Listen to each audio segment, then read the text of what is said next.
യുവാവിന്റെ മരണത്തിന് കാരണം കോഴിക്കോട് ഗവൺമെന്റ് മെഡിക്കൽ കോളേജിലെ ചികിത്സാ പിഴവെന്ന പരാതിയിൽ ഇപ്പോൾ കരയുന്ന ബന്ധുക്കളുടെയും പ്രിയപ്പെട്ടവരുടെയും കാഴ്ച അസഹനീയമായി മാറുന്നു. നാദാപുരം വാണിമേൽ സ്വദേശി റീജിത്തിന്റെ മരണത്തിനാലാണ് കുടുംബം പരാതിയുമായി രംഗത്തെത്തിയത്. കോഴിക്കോട് മെഡിക്കൽ കോളേജ് ചികിത്സയിലിരിക്കവെ വ്യാഴാഴ്ച രാവിലെയാണ് റീജിത്ത് മരിച്ചത്. എല്ലാവരെയും ഞെട്ടിച്ചുകൊണ്ടായിരുന്നു ഈ മരണം സംഭവിച്ചത് എന്ന് വിശദീകരിക്കുന്നു. വൃക്കയിലെ കല്ല് അത് നീക്കാനാണ് മെഡിക്കൽ കോളേജിൽ പ്രവേശിപ്പിച്ചത്. ബ്രീജത്തിന് ആദ്യം സ്ഥാനം മാറി ശസ്ത്രക്രിയ നടത്തിയെന്നും പിന്നീട് കുടുംബത്തിന്റെ അനുമതിയില്ലാതെ വീണ്ടും ശസ്ത്രക്രിയയ്ക്ക് വിധേയമാക്കിയെന്നുമാണ് കുടുംബം ആരോപിക്കുന്നത്.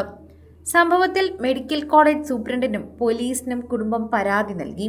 പരാതിയിൽ മെഡിക്കൽ കോളേജ് സൂപ്രണ്ട് യൂറോളജി വിഭാഗം മേധാവിയോട് റിപ്പോർട്ടും തേടിയിട്ടുണ്ട്. വൃക്കയിലെ കല്ല് നീക്കാനായി കഴിഞ്ഞ ഓഗസ്റ്റിലാണ് റീജിത്തിനെ കോഴിക്കോട് മെഡിക്കൽ കോളേജിൽ ആദ്യം പ്രവേശിപ്പിച്ചത്. ഇവിടെ നിന്നാണ് എല്ലാത്തിൻ്റെയും ഒരു തുടക്കം.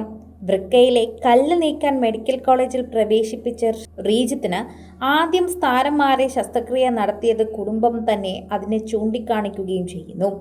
ഇടതുഭാഗത്താണ് കല്ലെന്ന് പരിശോധനയിൽ കണ്ടെത്തി.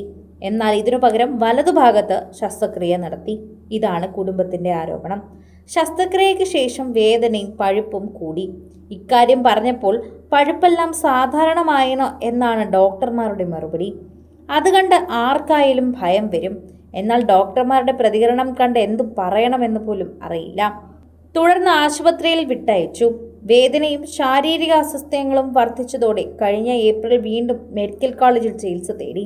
തുടർന്ന് മെഡിക്കൽ കോളേജിൽ വെച്ച് ഇടതുഭാഗത്ത് ശസ്ത്രക്രിയ നടത്തി. ശസ്ത്രക്രിയ വേണ്ടെന്ന് പറഞ്ഞിട്ടും കുടുംബത്തിന്റെ അനുമതിയില്ലാതെയാണ് രണ്ടാമതും ശസ്ത്രക്രിയ നടത്തിയതെന്നാണ് കുടുംബത്തിന്റെ ആരോപണം.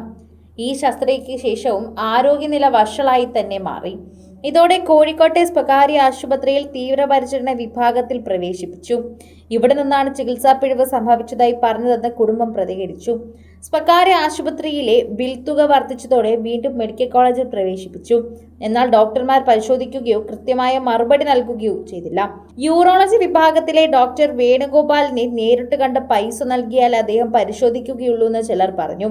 ഇതോടെ ഡോക്ടർ വേണുഗോപാലിന്റെ വീട്ടിലെത്തി 5000 രൂപ നൽകിയെന്നും ഇതിനുശേഷമാണ് റീജിത്തിന് ചികിത്സ കിട്ടിയതെന്നും കുടുംബം ആരോപിക്കുന്നു. എന്നാൽ ചികിത്സയിലിരിക്കെ വ്യാഴാഴ്ച രാവിലെ മരണം സംഭവിക്കുകയായിരുന്നു. റീജിത്തിന്റെ മൃതദേഹം മെഡിക്കൽ കോളേജ് മോർച്ചറിയിലാണ് ഇപ്പോൾ ഉള്ളത്. എന്നാൽ സംഭവത്തിൽ നടപടി ഉണ്ടാകാതെ മൃതദേഹം ഏറ്റുവാങ്ങില്ല എന്ന് ബന്ധുക്കൾ ഇപ്പോൾ ആശുപത്രി അധികൃതരെയും അറിയിച്ചിട്ടുണ്ട്. ഇത്തരത്തിൽ ചികിത്സാ പിഴവ് നടക്കുന്നത് വളരെയധികം അസാധാരണമായ ഒന്നാണ്.